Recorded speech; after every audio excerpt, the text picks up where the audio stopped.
وَإِذْ قَالَ رَبُّكَ لِلْمَلَائِكَةِ إِنِّي جَاعِلٌ فِي الْأَرْضِ خَلِيفَةً، اور یاد کرو جب کہ کہا تھا تمہارے رب نے فرشتوں سے میں بنانے والا ہوں زمین میں ایک خلیفہ۔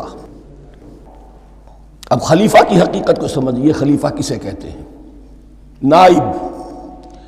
عام طور پر لوگوں کو مغالطہ ہوتا ہے کہ خلیفہ جانشین جو ہے وہ تو کسی کے موت کے بعد ہوتا ہے، زندگی میں تو نہیں ہوتا۔ لیکن یہاں اصل میں ہمارے لیے بہت آسان ہے، انسان کی جو اصل حقیقت ہے اس دنیا میں اس کو سمجھنے کے لیے یوں سمجھیے کہ ہم آج سے 50 سال پہلے انگریز کے غلام تھے۔ ہمارا بادشاہ یا ملکہ انگلستان میں تھا یا تھی۔ دہلی میں وائس رائے ہوتا تھا۔ وائس رائے کا کام کیا ہے؟ جو حکم آیا ہے ہز میجسٹیز گورنمنٹ کا یا ہر میجسٹیز گورنمنٹ کا جو حکم آیا ہے بلا چون و چرا بغیر کسی تغیر اور تبدل کے نافذ کرے۔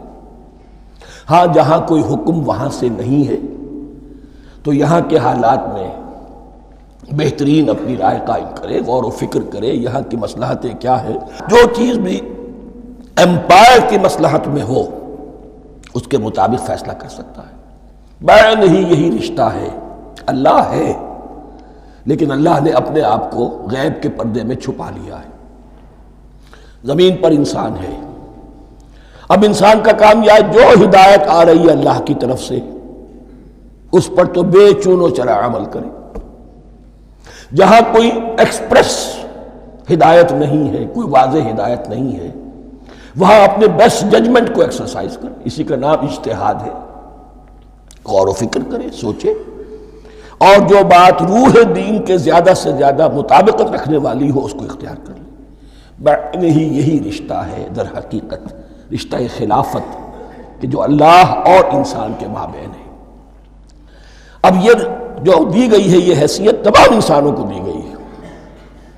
پوٹینشلی ہر انسان اللہ کا خلیفہ ہے، لیکن جو اللہ کا باغی ہو جائے، جو خود حاکمیت کا مدعی ہو گیا، گویا کہ وہ باغی ہے۔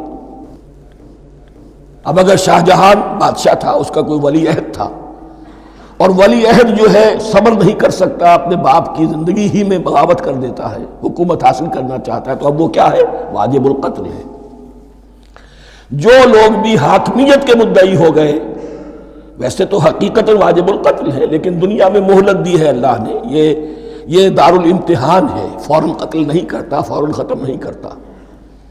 وَلَوْلَا كَلِمَةٌ سَبَقَتْ مِن رَبِّكَ إِلَىٰ أَجَلٍ مُّسَمًّى لَقُضِيَ بَيْنَهُمْ، اگر یہ پہلے بات طے نہ ہو چکی ہوتی، ایک وقت معین تک کے لیے انہیں مہلت اللہ نے نہ دی ہوتی تو اللہ فیصلہ چکا دیتا، لیکن مہلت دی ہے۔ لیکن کم سے کم اتنی سزا ملتی ہے کہ اب وہ خلافت کے حق سے محروم کر دیے گئے۔ گویا کہ اب خلافت دنیا میں ہوگی خلافت المسلمین، صرف وہی شخص کہ جو اللہ کو مانے اپنا حاکم مطلق، وہ خلافت کا اہل ہے۔ تو یہ چند باتیں خلافت کی اصل حقیقت کے ضمن میں یہیں پر سمجھ لیجیے۔ وَإِذْ قَالَ رَبُّكَ لِلْمَلَائِكَةِ إِنِّي جَاعِلٌ فِي الْأَرْضِ خَلِيفَةً قَالُوا أَتَجْعَلُ فِيهَا مَن يُفْسِدُ فِيهَا وَيَسْفِكُ الدِّمَاءَ وَنَحْنُ نُسَبِّحُ بِحَمْدِكَ وَنُقَدِّسُ لَكَ۔ اور یاد کرو جب کہ تمہارے رب نے کہا تھا فرشتوں سے کہ میں زمین میں خلیفہ بنانے والا ہوں، تو انہوں نے کہا کہ کیا تو بنائے گا اس میں جو فساد مچائے گا اس میں اور خوریزی کرے گا۔ وَنَحْنُ نُسَبِّحُ بِحَمْدِكَ وَنُقَدِّسُ لَكَ، ہم آپ کی تسبیح اور تحمید اور آپ کی تقدیس میں لگے ہوئے ہیں۔ قَالَ إِنِّي أَعْلَمُ مَا لَا تَعْلَمُونَ، فرمایا میں جانتا ہوں جو تم نہیں جانتے۔ اب یہاں سوال پیدا ہوتا ہے کہ فرشتوں کو یہ گمان کیسے ہوا، یا یہ خیال کیسے ہوا؟ دو رائے ہیں اس میں۔ ایک تو یہ کہ انسان کی تخلیق سے پہلے اس دنیا میں جنات تھے، اور انہیں بھی کچھ اللہ نے تھوڑا سا اختیار دیا تھا، اور انہوں نے یہاں فساد مچایا۔ انہی پر قیاس کرتے ہوئے فرشتوں نے سمجھا کہ انسان بھی پھر زمین میں فساد مچائے گا، خوریزی کرے گا۔ ایک دوسری اصولی بات یہ کہی گئی ہے کہ خلافت کا لفظ جب استعمال ہوا تو اس کے معنی ہے کہ کوئی نہ کوئی اختیار بھی ملے گا۔ جنات کے بارے میں خلافت کا لفظ کہیں نہیں آیا، انسان کے بارے میں آ رہا ہے۔ خلیفہ بالکل بے اختیار نہیں ہوتا، جیسا کہ میں نے عرض کیا، جہاں واضح حکم ہے تو اس کی تو تنفیذ، جہاں نہیں ہے وہاں اپنی رائے سے جتنا بھی بہتر سے بہتر سوچ سکتا ہو انسان رائے قائم کرے۔ یہ اختیار جو ہے، ظاہر بات ہے جہاں اختیار ہوگا صحیح استعمال ہونے کا بھی امکان ہے، غلط استعمال ہونے کا بھی امکان ہے۔ اختیار تو بلکہ یہ کہ آپ کا پولیٹیکل سائنس کا تو ایکزیم یہ ہے، authority turns to corrupt and absolute authority corrupts absolutely۔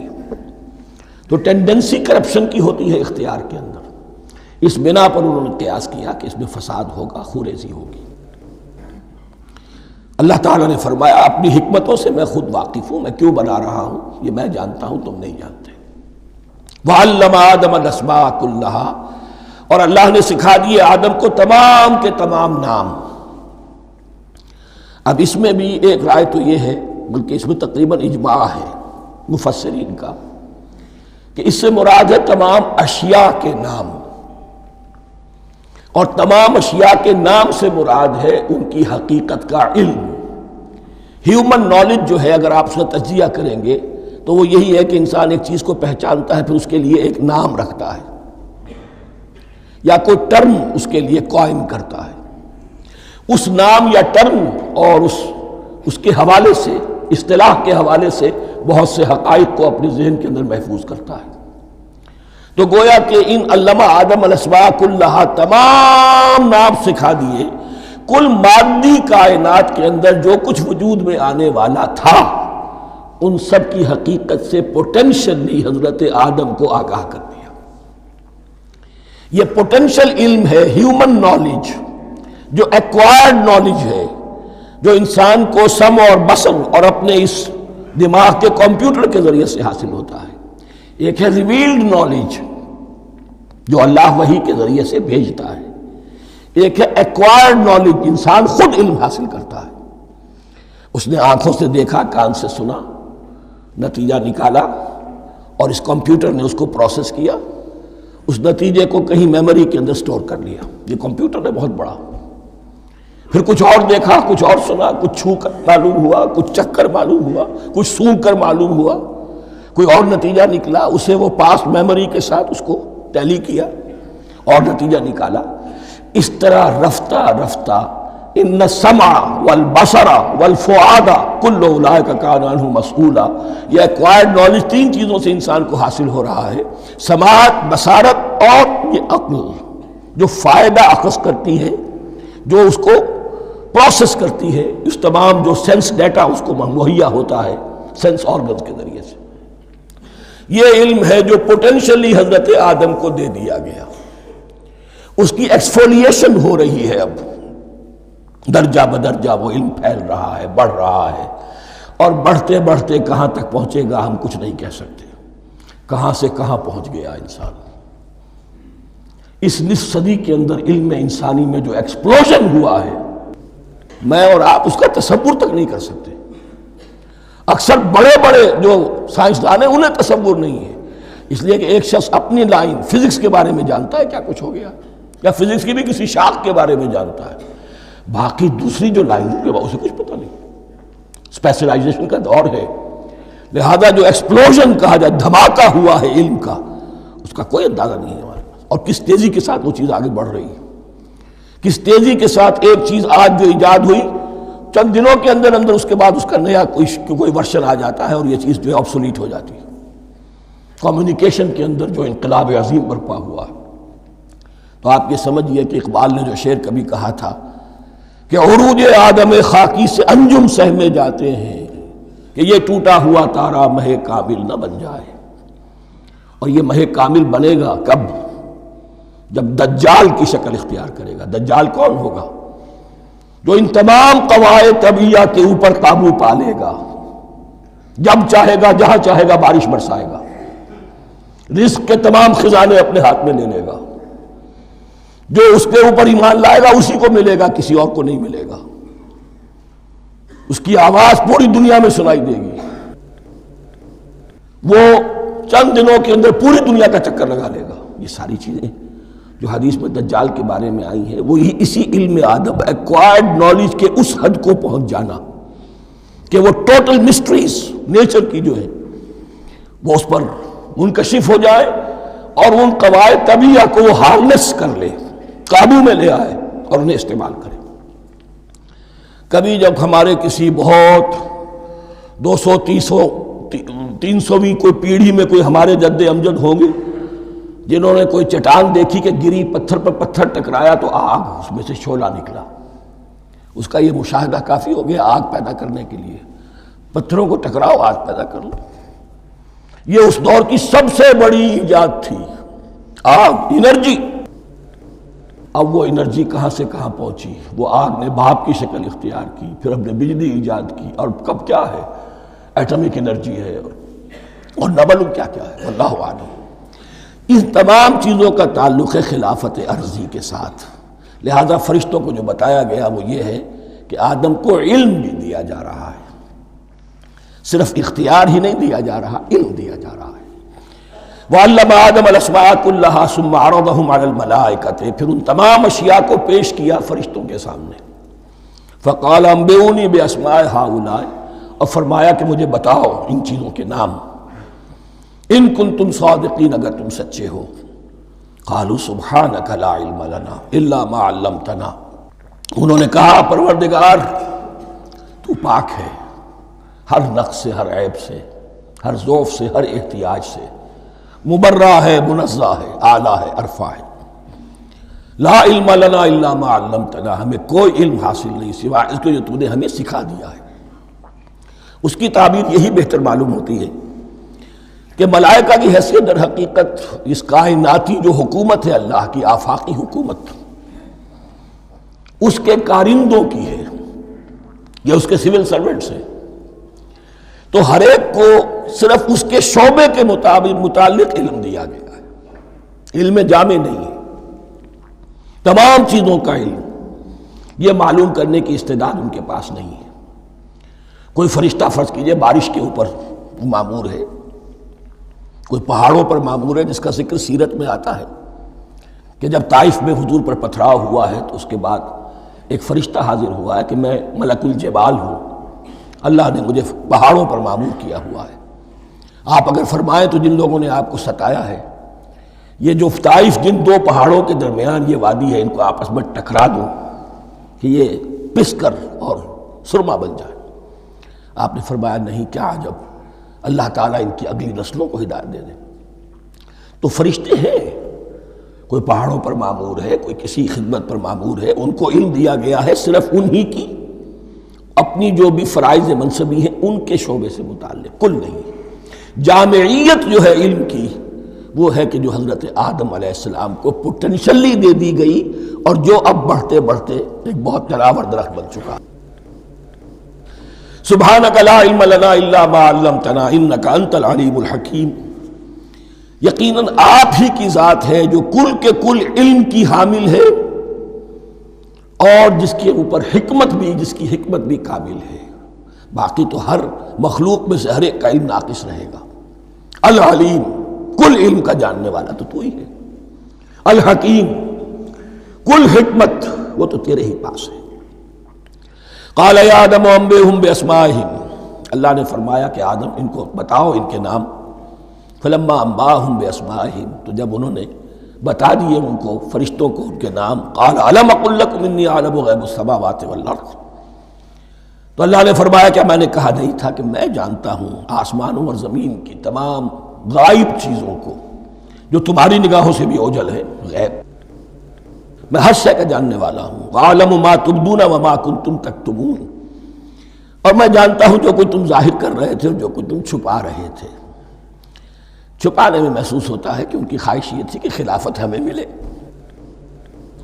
ہم خدام ادب ہیں، ہر وقت تسبیح و تحمید اور تقدیس میں مصروف ہیں، جو حکم ملتا ہے بجا لاتے ہیں، تو یہ خلافت کسی اور مخلوق کو کیوں ملے؟ یہاں صرف یہ اور بتا دوں کہ یہ چونکہ اب ایک تیسری مخلوق کا ذکر بھی بعد میں آئے گا،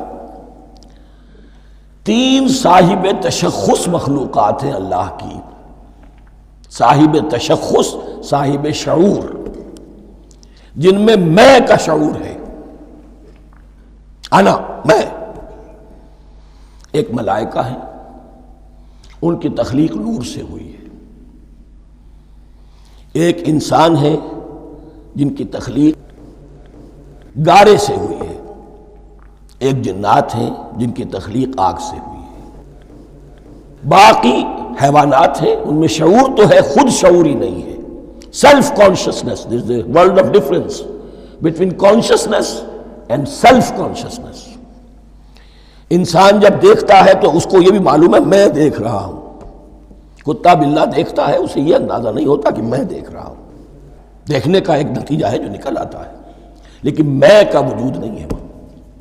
یہ انا، سیلف، ایگو، یہ انسان میں ہے، جنات میں ہے، شعور میں اور فرشتوں میں ہے۔ ایک نوری مخلوق، ایک ناری مخلوق، ایک زمین کے اس کرسٹ میں یہ جو مٹی اور گارے، مٹی اور پانی کا جو ملغوبہ ہے گارے کی شکل میں، اس سے بنا ہے۔ قال یا آدم انبئهم باسمائهم فلما انباهم باسمائهم قال الم اقل لكم انی اعلم غیب السماوات والارض واعلم ما تبدون وما كنتم تكتمون وَإِذْ قُلْنَا لِلْمَلَائِكَةِ اسْجُدُوا لِآدَمَ فَسَجَدُوا إِلَّا إِبْلِيسَ۔ اور یاد کرو جب کہ ہم نے کہا فرشتوں سے سجدہ کرو سب کے سب آدم کو، جھک جاؤ آدم کے سامنے، فَسَجَدُوا، ان سب نے سجدہ کیا، إِلَّا إِبْلِيسَ، سوائے ابلیس کے۔ پہلی بات تو یہ سمجھیے کہ تمام ملائکہ کے سجدے کی ضرورت کیا تھی؟ کیا یہ صرف تعظیماً تھا؟ اور تعظیماً اگر تھا تو کیا آدم خاکی کی تعظیم تھی یا کسی اور شے کی تعظیم تھی؟ مکی صورتوں میں یہ بات دو جگہ واضح کی گئی ہے۔ فَإِذَا سَوَّيْتُهُ وَنَفَخْتُ فِيهِ مِن رُوحِي فَقَعُوا لَهُ سَاجِدِينَ، جب میں اس آدم کی تخلیق مکمل کر لوں اور اس میں اپنی روح میں سے پھونک دوں تب گر پڑنا اس کے سامنے سجدے میں۔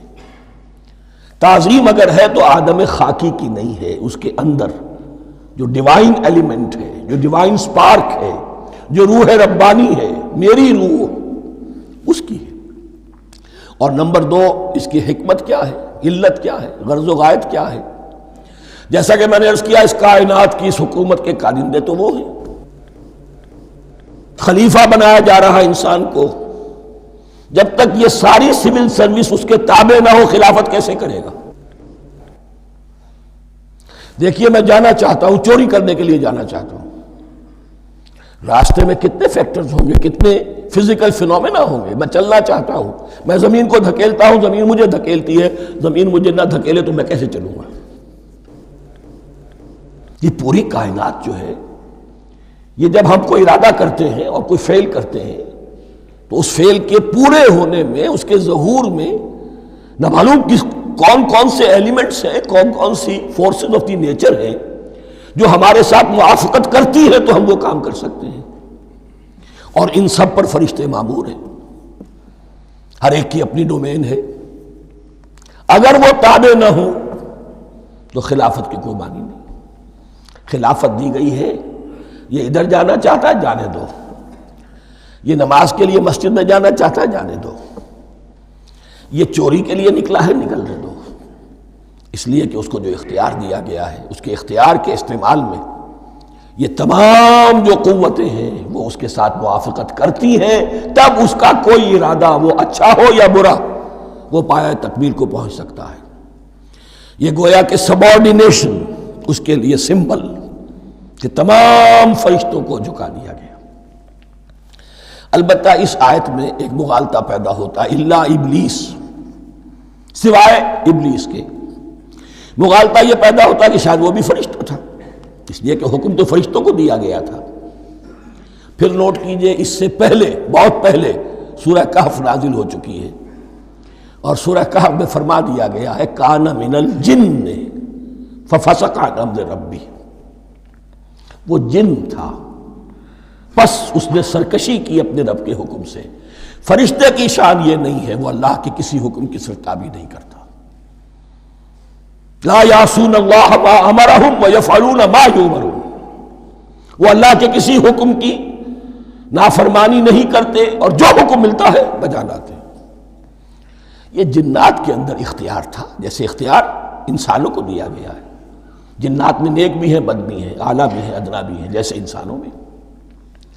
لیکن یہ عزازیل جو جن تھا، علم اور عبادت دونوں کے اعتبار سے بہت بلند ہو گیا تھا، اور یہ فرشتوں کا یوں سمجھیے کہ ہم نشین، فرشتوں کے ساتھ اس طور سے شامل، جیسے بہت سے انسان بھی اگر اپنی بندگی میں، زہد میں، عبادت میں، نیکی میں ترقی کریں تو ان کا ملائے اعلیٰ کے ساتھ، عالم ارواح کے ساتھ، عالم ملائکہ کے ساتھ ایک رابطہ قائم ہوتا ہے۔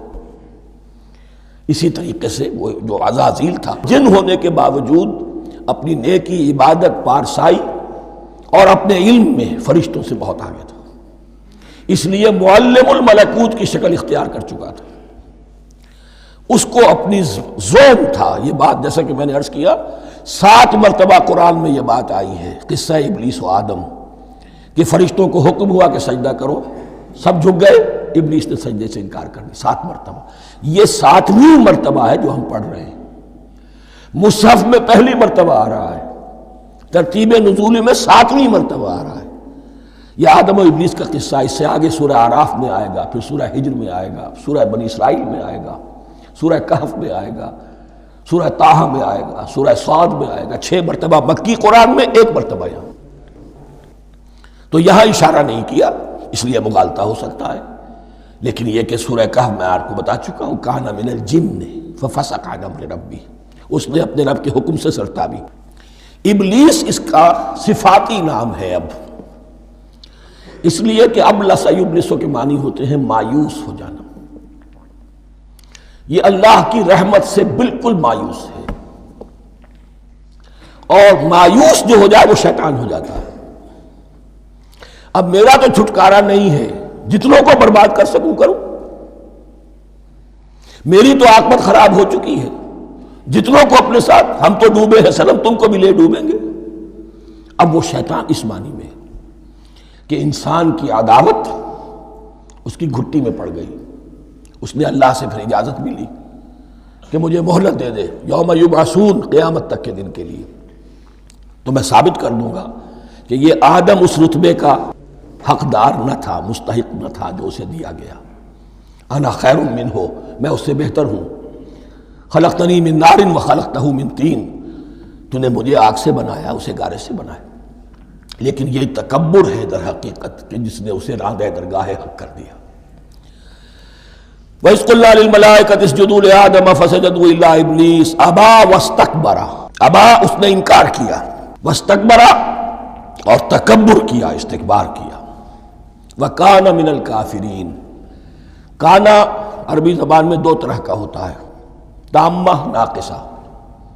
ایک معنی یہ ہو سکتے ہیں کہ ہو گیا، اب اپنے اس استکبار اور انکار کی وجہ سے کانا من الکافرین، وہ کافروں میں سے ہو گیا۔ ایک کانا تامہ ہوتا تھا ہی کافروں میں سے، یعنی اس کے اندر سرکشی چھپی ہوئی تھی، اب ظاہر ہو گئی۔ یہ معاملہ ہوتا ہے، کسی شخص کی بدنیتی اس کے اوپر پردے پڑے رہتے ہیں نیکی کے، زہد کے، کسی خاص وقت میں آ کر وہ ننگا ہو جاتا ہے، اور جو اس کے اندر تھا اصل، اس کی حقیقت وہ سامنے آ جاتی ہے۔ اس کا امکان ہے، تو دونوں معنی اس کے ہو سکتے ہیں۔